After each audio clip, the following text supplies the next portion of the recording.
Vadakara M P Shafi പറമ്പലിന് നേരെ അതിക്രൂരമായ police ആക്രമണമാണ് നടന്നത്. ബോധപൂർവമാണ് ഈ ആക്രമണം എന്നാണ് UDF തന്നെ ആരോപിക്കുന്നത്. അതായത് ഷാഫിയെ തിരഞ്ഞു പിടിച്ച് പോലീസ് അടിച്ച് ഇഞ്ചപരുവമാക്കി എന്നാണ് കോൺഗ്രസ് ആരോപിക്കുന്നത്. ഒരുപക്ഷെ അങ്ങനെ ആകാം, അല്ലാതിരിക്കാം. KC വേണുഗോപാൽ അടക്കം പറയുന്നത് അടുത്ത തവണ, അതായത് 6 മാസം ഒന്ന് കഴിയട്ടെ, ബൈജു നിനക്ക് വച്ചിട്ടുണ്ട് ഭീഷണിയുടെ സ്വരമാണ്. അതായത് 6 മാസം കഴിഞ്ഞാൽ കേരളത്തിന്റെ മുഖ്യമന്ത്രി KC വേണുഗോപാലാകും. UDF അധികാരത്തിൽ വരും. അധികാരത്തിൽ വന്നാൽ പിന്നെ KC വേണുഗോപാൽ ആയിരിക്കും കേരളത്തിന്റെ മുഖ്യമന്ത്രി. അങ്ങനെ KC വേണുഗോപാൽ മുഖ്യമന്ത്രി ആകുമ്പോൾ ആഭ്യന്തരവും KCയുടെ കാൽക്കീഴിലായിരിക്കും. അങ്ങനെയാകുമ്പോൾ ഷാഫിയെ തൊട്ട പിന്നെ പോലീസുകാരന്റെ കാര്യത്തിൽ ഒരു തീരുമാനം ഉണ്ടാക്കും എന്ന് KC വെല്ലുവിളിച്ചിട്ടുണ്ട്. പക്ഷേ മുഖ്യമന്ത്രി സ്ഥാനത്തിന് ഒരുപാട് അടികൾ ഉണ്ട് എന്നുള്ളത് കേരളം കാണുന്നുണ്ട്. അതായത് ഇപ്പോ CPM ആണ് വരുന്നതെങ്കിൽ നമുക്ക് ഉറപ്പിക്കാം പിണറായി വിജയൻ അല്ലെങ്കിൽ റിയാസ്, രണ്ടിൽ ആരെങ്കിലും ഒരാൾ മുഖ്യമന്ത്രിയാകും. കാരണം പിണറായി ആ സീറ്റ് വിട്ടുകൊടുക്കാൻ സാധ്യതയുള്ള ഒരേ ഒരാൾ റിയാസ് മാത്രമാണ്. പക്ഷെ UDFനെ സംബന്ധിച്ച് അങ്ങനെയല്ല. BJP പിന്നെ നോക്കണ്ട. UDFനെ സംബന്ധിച്ച് അങ്ങനെയല്ല. KC വേണുഗോപാൽ ഉണ്ട്, ശശി തരൂറുണ്ട്, പിന്നെ സുധീരനുണ്ട്, വേണമെങ്കിൽ തിരുവഞ്ചൂര് അതിൻ്റെ ഇടയ്ക്ക് ഒന്ന് കയറാൻ സാധ്യതയുണ്ട്, സതീശനുണ്ട്, ചെന്നിത്തലയുണ്ട്. അങ്ങനെ ഒരുപാട് നീണ്ട ലിസ്റ്റ് ഇങ്ങനെ കിടക്കാണ്. ഇതിൽ ആരെ തിരഞ്ഞെടുക്കും എന്നുള്ള കൺഫ്യൂഷൻ ഇപ്പോൾ തന്നെ ഉണ്ട്. ഇനി രാഹുലും സോണിയയും പ്രിയങ്കയും പിന്നെ എന്താ പറയുക, ഒരു രാജാവ് 2 രാജ്ഞിമാരും ആരെയാണ് പറയുന്നത് അവർക്ക് മാത്രമേ മുഖ്യമന്ത്രി ആകാൻ കഴിയൂ. പിന്നെ എന്താ പറയുക, പെട്ടി ചുമക്കുന്നതും രാഹുൽ ഗാന്ധിയുടെ കക്ഷത്തിരിക്കുന്നതും KCയാണ്. അതുകൊണ്ട് ഒരു പക്ഷെ KCക്ക് പറയാൻ സാധിക്കും. പക്ഷേ ഷാഫിക്ക് അടികിട്ടി എന്നുള്ളത് യാഥാർത്ഥ്യമാണ്. അത് ദൃശ്യങ്ങളൊക്കെ പുറത്തു വന്നു. പക്ഷെ ഇപ്പോഴും ഇത് മനസ്സിലാവാത്തത് പോരാളി ഷാജി അടക്കമുള്ള സൈബർ കൂട്ടത്തിലാണ്. അവരിപ്പോഴും പറയുന്നത് ഏഷ്യൻ പെയിന്റ് വാരി ചുമന്ന കളറിൽ ഏഷ്യൻ പെയിന്റ് അടിച്ചുകൊണ്ട് നടക്കുകയാണ് ഷാഫി ഷോ കാണിക്കുകയാണ് എന്നൊക്കെയാണ് അവർ പറയുന്നത്. പക്ഷെ പൊതുജനത്തിന് കാര്യങ്ങളെല്ലാം മനസ്സിലായിരിക്കുന്നു. ജനങ്ങൾ മുഴുവൻ ഷാഫി പറമ്പലിനൊപ്പം തന്നെയാണ്. ഇതിലും വലിയ പരാജയം പേരാമ്പ്രയിൽ ഉണ്ടായിരിക്കുമെന്ന് പറയാൻ പിന്നെ അതായത് ഇനി വരുന്ന തിരഞ്ഞെടുപ്പിൽ വലിയ താമസമില്ല ഇതിലും വലിയ പരാജയം ഉണ്ടാകാൻ. എത്രയൊക്കെ അവർ മറച്ചു പിടിച്ചാലും സ്വർണം കട്ടവരെ ജനങ്ങളുടെ മുന്നിൽ തുറന്നു കാണിക്കുക തന്നെ ചെയ്യും. CPMകാർ പോലും ഉള്ളിൽ ഷാഫി പറമ്പലിനെ നേരെ നടത്തുന്ന ആക്രമണത്തെ അപലപിക്കുന്നുണ്ടാകും, അല്ലെങ്കിൽ ആക്രമണം ബോധപൂർവം നടന്നു എന്ന് മനസ്സിലാക്കിയിട്ടുണ്ടാകുമെന്നാണ് പലരും വിശ്വസിക്കുന്നത്. കാരണം മാധ്യമങ്ങളിലൂടെ പോലീസ് ലാത്തിക്കൊണ്ട് തുരുതുര അടിക്കുന്നതിന്റെ ദൃശ്യങ്ങൾ കേരളക്കര മുഴുവൻ കണ്ടിരിക്കുന്നു. ഇനി അതിനപ്പുറം വേറൊരു തെളിവും ആവശ്യമില്ല. അതുകൊണ്ട് തന്നെ ഏത് പോലീസുകാരനാണ് ആക്രമണം നടത്തിയത്, എന്തായിരുന്നു അങ്ങനെ ഒരു ആക്രമണം നടത്താനുണ്ടായ സാഹചര്യം, ആരുടെ നിർദ്ദേശപ്രകാരമാണ് ആ ലാത്തിയൊങ്ങിയ പോലീസുകാരനും അവർക്ക് പിന്നിൽ പ്രവർത്തിച്ചവരും പണിയെടുത്തത് എന്നുകൂടി മനസ്സിലാക്കേണ്ടതുണ്ട്. എന്തായാലും ഒരു MPയുടെ ജനാധിപത്യ അവകാശം ഉപയോഗിച്ച് ഷാഫി പറമ്പിൽ MP ഡൽഹിയിൽ ലോക്സഭാ സ്പീക്കർക്ക് പരാതി നൽകാൻ പോവുകയാണ് എന്ന വിവരമാണ് ഇപ്പോൾ പുറത്തു വന്നിരിക്കുന്നത്. അങ്ങനെ പരാതി നൽകിയാൽ ഈ DYSPമാരും പോലീസുകാരും ഡൽഹിയിലേക്ക് വിളിച്ചു വരുത്തും. വേണമെങ്കിൽ സ്പീക്കറുടെ വിവേചനാധികാരം ഉപയോഗിച്ച് തീഹാർ ജയിലിൽ 7 ദിവസത്തെ തടവിന് വിധിക്കാനും സാധിക്കും. ആ തടവ് ശിക്ഷ അനുഭവിച്ചേ മതിയാകൂ. സുപ്രീം കോടതിക്ക് പോലും അതിനെ തടയാൻ കഴിയില്ല എന്നാണ് ഇപ്പോൾ പുറത്തു വന്നിരിക്കുന്ന വിവരങ്ങൾ. റിട്ടയർഡ് SP ജോർജ് ജോസഫ് സാറാണ് ഇക്കാര്യങ്ങൾ ഒരു ചാനലിലൂടെ കഴിഞ്ഞ ദിവസം വെളിപ്പെടുത്തിയത്. അദ്ദേഹം കൃത്യമായി, കാരണം പോലീസിൽ ഒരുപാട് നാള് പ്രവർത്തിച്ച ആളാണ് ജോസഫ് സാറ്. അപ്പൊ അദ്ദേഹം കൃത്യമായാണ് ഈ കാര്യങ്ങൾ പറയുന്നത്. അതിനെ കേരളത്തിൽ വലിയ സ്വീകാര്യത ലഭിക്കുകയും ചെയ്തിരിക്കുന്നു. പക്ഷേ ഇപ്പോൾ വന്നിരിക്കുന്ന ഏറ്റവും പ്രധാനപ്പെട്ട ഒരു കാര്യം എന്ന് പറയുന്നത് ഈ കേസിൽ ഒരു കുറ്റസമ്മതം എന്ന നിലയിൽ പോലീസിന്റെ ഒരു നിർണായകമായ വെളിപ്പെടുത്തൽ ഉണ്ടായിരിക്കുന്നു എന്നുള്ളതാണ്. Kozhikode rural SP KE Baiju ആണ് ഇപ്പോൾ ഇക്കാര്യം പൊതുവേദിയിൽ സ്ഥിരീകരിച്ചിരിക്കുന്നത്. അദ്ദേഹത്തിന്റെ ദൃശ്യങ്ങൾ ഇപ്പോൾ മാധ്യമങ്ങളിലൂടെ പുറത്തു വരുന്നുമുണ്ട്. അതായത് പോലീസുകാരിൽ ചിലർ ബോധപൂർവം പ്രശ്നങ്ങൾ ഉണ്ടാക്കി ഷാഫി പറമ്പിൽ MPയുടെ പിറകിൽ നിന്നാണ് അടി വന്നിരിക്കുന്നത്. ഇത് പോലീസിന്റെ ഉന്നതരുടെ നിർദ്ദേശപ്രകാരമല്ല. ഏതെങ്കിലും തരത്തിലുള്ള ഒരു ലാത്തി ചാർജിന് അപ്പോൾ ഉത്തരവിട്ടിട്ടുണ്ടായിരുന്നില്ല. കാര്യങ്ങൾ പറഞ്ഞു തീർക്കാൻ എത്തിയ ഷാഫി പറമ്പിൽ MPയെ ടാർഗറ്റ് ചെയ്ത് അടിക്കുകയായിരുന്നു എന്ന നിലയിൽ തന്നെയാണ് കോഴിക്കോട് റൂറൽ SP ഇപ്പോൾ ഇക്കാര്യങ്ങൾ സമ്മതിച്ചിരിക്കുന്നത്. ഇതുമായി ബന്ധപ്പെട്ട അന്വേഷണം നടക്കുന്നുണ്ട് എന്നും ഇതിന് ഉത്തരവാദികളെ ഉടൻ കണ്ടെത്തുമെന്നുമാണ് അദ്ദേഹം പറയുന്നത്. അതിന്റെ അർത്ഥം പോലീസ് ഉന്നതരുടെ അനുവാദമില്ലാതെ, അതായത് കോഴിക്കോട് റൂറൽ SPയുടെ അനുവാദമില്ലാതെ ഒരു ലാത്തി ചാർജ് നടത്താനുള്ള സാഹചര്യവും ഇല്ലാതെ ഏകപക്ഷീയമായി ചില പോലീസുകാർ തങ്ങളുടെ രാഷ്ട്രീയ ലക്ഷ്യം വെച്ച് ആക്രമണം നടത്തി എന്നുള്ളതാണ്. അതായത് കോൺഗ്രസ് CPM-കാരും പേരാമ്പ്രയിൽ കുറച്ചു ദിവസമായി അങ്ങോട്ടും ഇങ്ങോട്ടും പല പ്രശ്നങ്ങളും ഉണ്ടാക്കുന്നുണ്ട്. കോൺഗ്രസിന്റെ നേതൃത്വത്തിൽ അവിടെ CPM-നെ ഞെട്ടിച്ചുകൊണ്ട് ഒരു വലിയ ജാഥ നടക്കുകയും ചെയ്തിരുന്നു.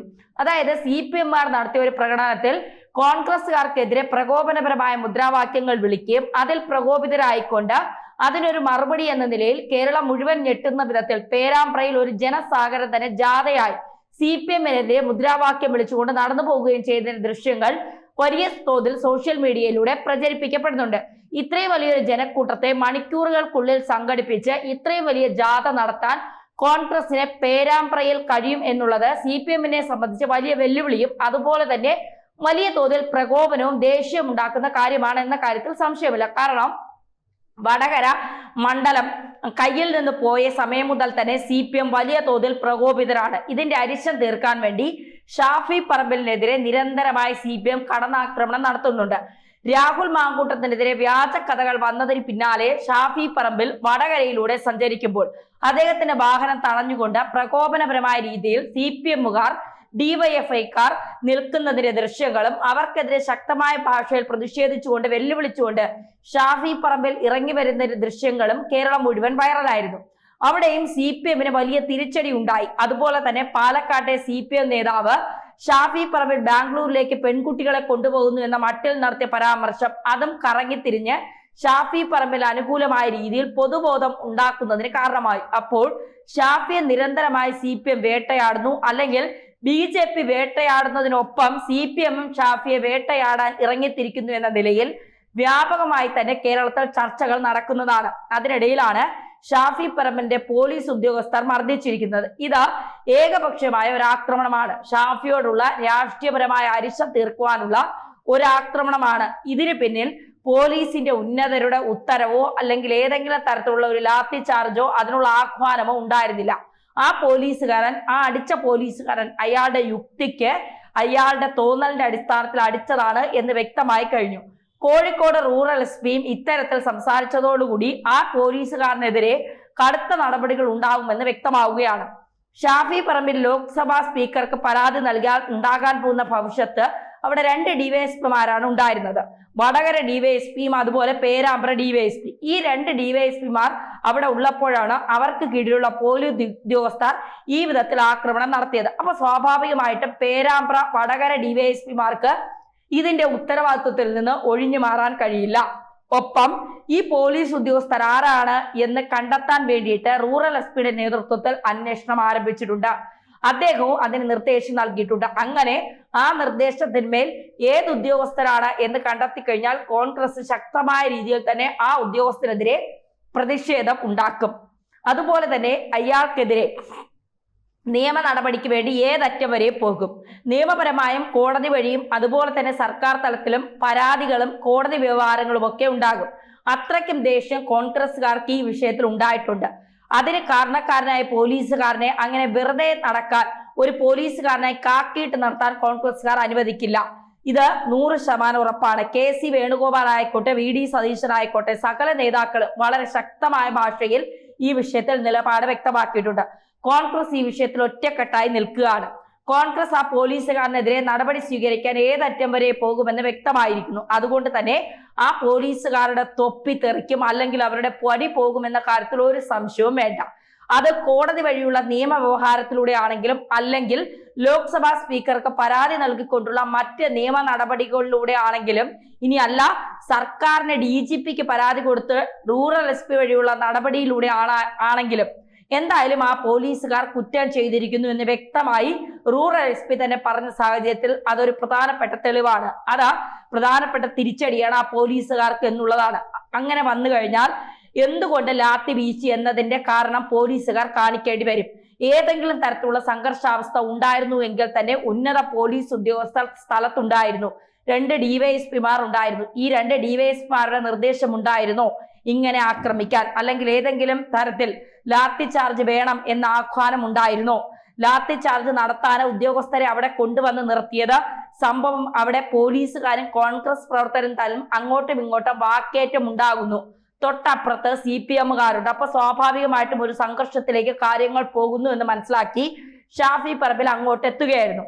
കാര്യങ്ങൾ പറഞ്ഞു മനസ്സിലാക്കി സംഘർഷം ഇല്ലാതാക്കാൻ വേണ്ടിയുള്ള ഒരു സാഹചര്യത്തിലേക്ക് ഷാഫി പറമ്പിൽ ശ്രമിക്കുന്നതിനിടെയാണ് ഏകപക്ഷീയമായി പോലീസുകാർ അങ്ങോട്ടേക്ക് ആക്രമണം നടത്തിയത്. അങ്ങനെ ഷാഫി പറമ്പലിനെ തല്ലാനുണ്ടായ സാഹചര്യം എന്താണ്? എന്തിന് ഷാഫി പറമ്പലിനെ മാത്രം തിരഞ്ഞു പിടിച്ച് ആക്രമിച്ചു? ഷാഫി പറമ്പിൽ ഒരു MP ആണ്, കേരളത്തിലെ പ്രധാനപ്പെട്ട ഒരു കോൺഗ്രസ് നേതാവാണ് എന്ന് എല്ലാവർക്കും അറിയാം. വഴിയെ പോകുന്ന കൊച്ചുകുട്ടിക്ക് പോലും ഷാഫി പറമ്പിൽ ആരെന്ന് ചോദിച്ചാൽ പറഞ്ഞു തരാൻ പറ്റും, അല്ലെങ്കിൽ ഫോട്ടോ കാണിച്ച് അറിയാമോ എന്ന് ചോദിച്ചാൽ പറഞ്ഞു തരാൻ പറ്റും. സോഷ്യൽ മീഡിയയിലും ഷാഫി പറമ്പിൽ വലിയ ഫേമസ് ആണ്.